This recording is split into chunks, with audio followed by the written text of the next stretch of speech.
Hello, everyone, and welcome to today's major markets update for March 18, 2022, the third one of the week and the last one of the week. But that was quite the rally we've had since the Federal Reserve announced we're going to raise interest rates because we're going to temper the inflation. And we had breakout conditions on Wednesday. I call them a condition because you never know if it's going to happen. And it got confirmed as well. That is your signal. Remember the wedge. The wedge was the condition. The positive divergences on the indicators is your condition. The bearish sentiment is your condition. The positive divergence on the market breadth is your condition. And now the market needs to prove itself by rallying, which is the signal, breakouts, all that stuff. All right. So conditions are just a condition. It's not a true and confirmed until we see actually the market react to it. And react to it, it did. Fantastic. The melt up, wave 5 to new all-time highs is now the most likely scenario. 95%. You know what? I'm always going to give it 100%. I'm going to be steadfast in that wave 4 has completed. I almost feel sorry that I did this update last Wednesday on what if the market has stopped. But you know, we also have to remain humble and assess the charts and say, what if I am wrong? And then we are ready and prepared for if the markets did go south. They didn't go south. They went north, and they'll go a lot further north with 95% certainty. It doesn't get any better than this. It really doesn't. So let's review the charts. Let's start with the S&P 500. This was the bullish wedge, the condition, the positive divergence, condition. And what did we get on Wednesday? The breakout. That is your signal, go long. It doesn't get any simpler than that. Doesn't guarantee you will win money. Sure as beep, you did. My trading systems went long on Wednesday, and we are now already starting to sell shorter term into this strength. Okay, why? Risk management. We're still below the 200-day moving average. Risk management, it's all that matters. But again, see the difference. Again, also look at how confusing and overlapping this price action is. This is the short term. Welcome to corrections. I can't nail every single turn correctly. When the market started to correct, please remember in November, I already said you should get ready for a 10-15% correction. We got a 14.7% correction. So tell me where I went wrong. Did I go wrong a little bit in this short-term stuff? Yes. Well, excuse me, you got to see the forest through the trees. All right. Focus on the big picture. I did an interesting project for a client of mine where I reviewed 10 big names in the stock market, and all of them are kind of racing towards a very important top. But these are holdings since 40, 50, 60 years ago almost. Honestly, 1980s, 1970s. That's how long this person's been sitting on them pretty much, right? And look at the astronomical gains, but you know, could go south, but it just shows zoom out, and the Elliott wave works perfectly on these bigger time frames because Elliott wave is mass sentiment, and mass sentiment doesn't really get expressed on these hourly scribbly scrubbly charts. Yeah, we can do some nice exercises, but it always leads to readjustment of the charts, just as I showed you on Wednesday for the IWM. The shorter term chart of the IWM became a flat into a double type correction. If you zoom out, just let it all develop. We know that the bottom line is as long as the February 24 lows hold, the bulls are in charge. That's all that matters. And the rest, if it goes a little bit up, a little bit down, all this itsy bitsy tweaksies, who cares? I really couldn't care less about it. And 5 out of the 6 indexes, 3 went marginally below the February 24 lows. The rest stayed above it. And that's pretty much close to my 70% reliability. Again, you can't forecast the short term always exactly, especially not in corrections, which are extremely overlapping type of price actions. So here is then the preferred view for the S&P 500. We have wave 3 here in November, and then we have this irregular expanded flat, A, B, C. You can see how long the C wave can be compared to the A wave. Crazy expanded. And this is then a also ending diagonal, overlapping. We figured it out. The February 24 low held by the invasion. That's the mantra, buy the invasion. Did we go almost below it? Yes, we did, but we didn't go below it. So had you stuck to your guns, you would have placed your stops there for this index and you'd still be nicely long. I remember back in January, I said this would be a good buying opportunity for the long to intermediate term, right? And it still proved itself right because we're already back to where we were. Again, personally, I've bought a few batches in January and February, and I still have some money left on the sideline that I will, again, deploy when everything goes well, meaning my positions are back in the green. I think they almost are, because I had to sit through a little bit of downside. But I had very wide stops. So this is a very simple trading strategy you can do. You got to buy corrections, okay? You got to buy it. Then you place stops. Let's say you normally buy for $100,000 in a position. Make it 10,000, okay? Let's make it reasonable, 10,000. You can buy your first batch for only 20,000. It's a fifth. What are you going to do? You're going to have a tremendous stop.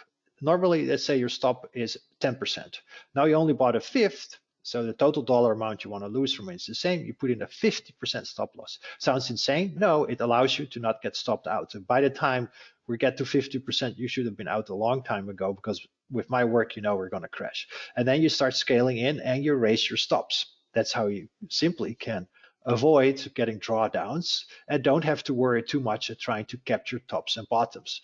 That's an exercise in futile, especially with corrections as overlapping as these, where price does not necessarily have to adhere to all the nice Fibonacci extensions. All right, that said, look at the melt up. This is 1, 2, 3 moves higher, and I saw a tweet, I couldn't find it anymore, that said after 3 over 1% updates in the S&P 500, it's a 95% reliability that will be up 20-25% over the next 12 something months. Well, that adds only to the weight of the evidence that wave 5 is underway. So here's the preferred wave count: 1A, 2B, 3C. Yes, I remain objective. Can still be a bounce. Nobody knows for certainty. That's why it's 95% certainty. I don't think so. Why? Because of the extreme strong breadth readings we're seeing. And this behaves like a third wave, just relentless up. So wave 3 should top about here. Okay, assuming normal standard Fibonacci extensions, so somewhere around 4550 plus or minus 500, wave 4 to about 4400 plus or minus 50, and wave 5 to about 4700 plus or minus 50. That will complete intermediate 1. And then we get intermediate 2, which should drop back to about current levels. Okay, so remember, my upside target is somewhere around 5500 to 6000 on the S&P 500. Prove me wrong. So far, I've not been wrong in that whatsoever. So here we go. Then we have a rally from about 4100 to, let's say, 4700, 600 points. All right. The normal fifth wave upside target, meaning red wave 5, 1, 2, 3, 4, 5, if you can see my cursor, is then 2 times as long, 1200 points. If we bottom at around 4400, we add 4400 plus 1200, 5600. All right. Count your blessings, thank me later. That is so far, I think, a good assessment. How are we going to get there? Is it going to follow an exact standard Fibonacci impulse pattern? Most likely not. Just look at the rally we had here. Now, this was horrible at some point. This whole summer was horrible. This ending diagonal was a disaster to track, but we got there eventually. Or we can get something like this from the December 2018 lows. Look at this rally, relentless. All right, now pullbacks are going to be buying opportunities. We completely switch around. Correction is over, 95% certain. Look how this just rallied unabated, all right? Back to the all-time highs in rapid fashion in a few months. This was, by the way, a 20% correction, all right? Meantime, everybody has left screaming chicken littles, bear forecasts for the end of the world have been floating around for weeks, and it was only a 15% correction. This was a 20% correction. Look where the market went. Oh yes, we're running towards the end. That's something else. But I just want to show we can get a relentless rally. Given how oversold things are, it wouldn't surprise me. So prepare for the unexpected, and then we'll see what happens. Here is then my preferred wave count that I showed you. 1, 2, 1, 2, 3, 4, 3, 4. Again, we bottomed right here in the ideal wave 4 target zone. We did not go below 4,000. Remember, that was my cutoff, 4,000. We have not gone below it. 5 waves lower here into the February 24 flow for the S&P 500, because the Nasdaq 100 went slightly below it, just a smidge, and the semiconductors retracted ending diagonal, which also did not completely reach the ideal downside target zones, but that's thanks to being ending diagonals. So this path here has filled itself in of course a nasty overlapping fashion. But look, I have not moved these arrows right where it should, and now we should move here. I'm not going to change my tune. I haven't, and I see no reason why not. This is a very strong bullish reversal candle. All right, let's move on to the IWM, which bottomed in 1, 2, 3, 4 different Fibonacci extension target zones. That's a very strong point, in that if you get so much confluence of Fibonacci's, you bet you will get a strong reaction. 1, 2, 3, 4, 5 is my preferred point of view. Okay, can always turn into something else, but since we had a quite deep wave 2, expect wave 3 to be quite the spectacle. So far it is just ramming higher, but we've been extremely oversold. Extremely oversold. I show you again the Nasdaq Summation index, which is below the 2020s lows. So this beach ball has been held underwater for so long, it's gonna pop mighty high in my humble opinion. Then again, remember the bigger picture. I was still missing a 5th wave. We topped here at 161.8. We bottomed in the ideal wave 4 target zone. Now we should have picture perfectly bottomed here at 205. Okay, that would have been ideal, but the target zone is there to allow for some leeway. We bottomed in it 1, 2, 3 times, and now it looks like a go, and I still think we can reach these upper target zones. I see no reason why not. Again, we need to drop below the bullish cutoff level 180, just like I showed you for the S&P 500 4000. We haven't gone below it. Semiconductors, all right? Semiconductors have retraced a lot of the major 5 here. And look at this strong rally. So expect the path something along these lines, 1, 2, 3, 4, 5. There's way too little information to fill it all in, but this is a very strong reaction so far. Yes, we missed the wave 3 downside target. We went above the wave 4 upside target, and we missed the wave 5 downside target and the wave C downside target. But that's once again thanks to the nature of, in this case, an expanding ending diagonal, which are patterns that don't have to adhere to all too many rules, other than that wave 3 should not be the shortest, and the rest has really not much Fibonacci work going for it. So that's just the way we have to deal with the market, and it shows you this crazy variability that we've been dealing with overlaps. Look at this wave 4 overlapping with this wave 1, this wave 4 with this wave 1. It's just been nightmarish for almost a month and a half, but look at the strong reaction. We knew once we bottomed that we would get this, because we're still in this 4-5 setup. That remains my preferred point of view. We still need this ideally dip rally on a lower high, and then we can set in the larger decline, be it cycle 4 or super cycle 4. Both will be an ugly picture, so it doesn't matter if it's ugly or really ugly, it won't be pretty. But there's a lot of money to be made to the downside. So if you think this was scary, just wait till this happens.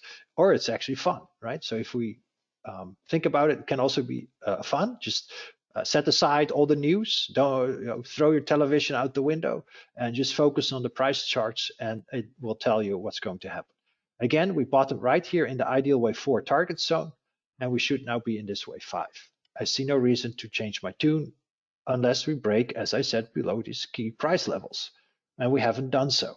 The Nasdaq here fell a little bit short, I would say, of the ideal wave C of 5 of C of 4 target zone. The upside here is 0.618.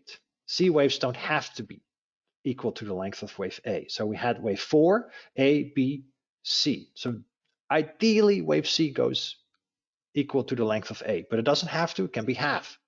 Okay, the market doesn't owe us anything, and what did we get? 0.618.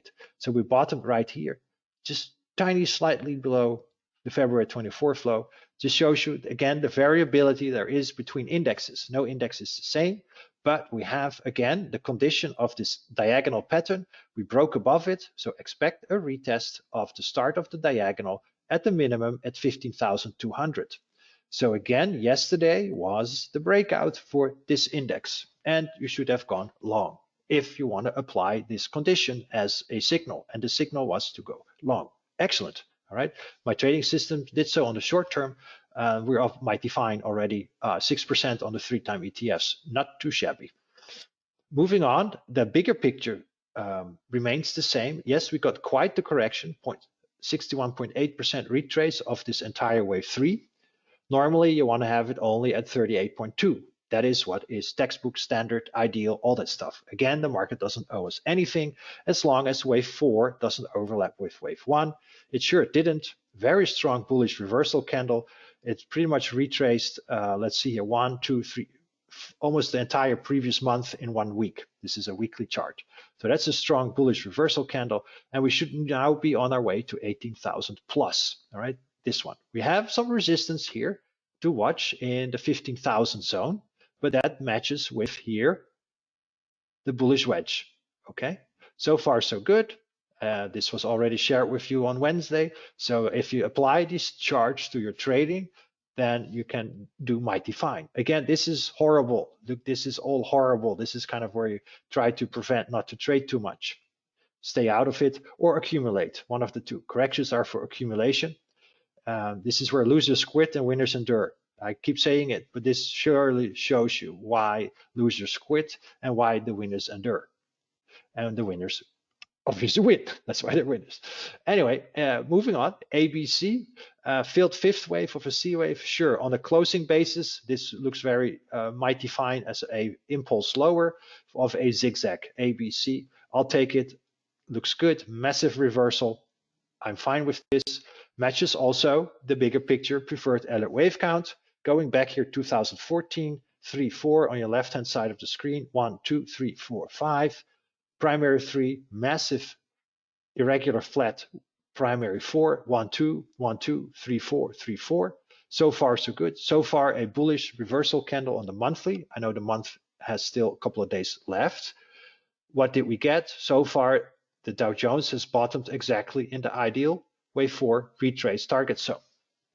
So the Dow Jones has not dropped as much as tech sector, but please remember the tech sector has extended far more than the Dow Jones. So anything that goes up a lot will also drop a lot, right? It's simply a regression back to the mean. So if the Dow Jones didn't rally as much, then it won't drop as much either. So far, look at this, picture perfect 38.2% retrace. What's the big deal, right? As I showed you for the NYA, what's been the big deal, really? So zoom out, zone out, especially, and listen to price, because price is what we're trading, not somebody who's continuously spewing bear stuff on Twitter. It's all great, nice and dandy, but those people should have been bullish last week and not bearish. But all we got is bearish stuff from those type of channels. Mighty wrong. So I stick with my conviction. I'll eat crow and I'll surely eat all of it if I'm wrong. And what are the cutoffs? Well, the lows we just put in place. Here is another sign of good times ahead, all this positive divergence. Negative divergence can last a long time before the market kicks in, especially with market cap weighted indexes. This is where 5 stocks can push the market higher, but positive divergences are a much quicker reaction. And we've been quite oversold. This is the bullish percent index for the Nasdaq. And I think we have now a nice reversal in place. Again, the idea here is to buy reversals back above 30. All right, didn't work here and didn't work here. Did it? Yes, it did actually. So we're good. How are we doing on the new lows? The new lows, 52-week new lows, is very important. And I already pointed out last weekend that we had this potential negative divergence moving in or setting up, especially on the Nasdaq. So the Nasdaq was making lower lows, red arrow, whereas the new lows were getting less. So it means less and less stocks were participating to the downside. It's similarly with negative divergence on the upside, right? As less and less stocks are participating to the upside, eventually you get a correction. Now the correction can be in time and price, that's something else, but you get a correction. And now this shows you the correction is close to its end. And look how the new lows have fallen off a cliff. I don't have the closing data yet for today, prices, but it should be somewhere below 50. Anything below 50 means it's peace and quiet. All right, it's peace and quiet, and that's good times. We want less volatility. This is good sign. We fell off a cliff. We went from well above the hundreds to now within a matter of 2 or 3 days below 50, even below 25. I like it. This is another good sign of increased higher prices. How we're doing on my buy sell indicator? Well, that one went long on Wednesday and it remains long again, as I showed you. What does this indicator tell you? Is there more downside ahead, or is the path of least resistance higher? Well, we're close to zero, so path of least resistance is higher. And sure, it went higher.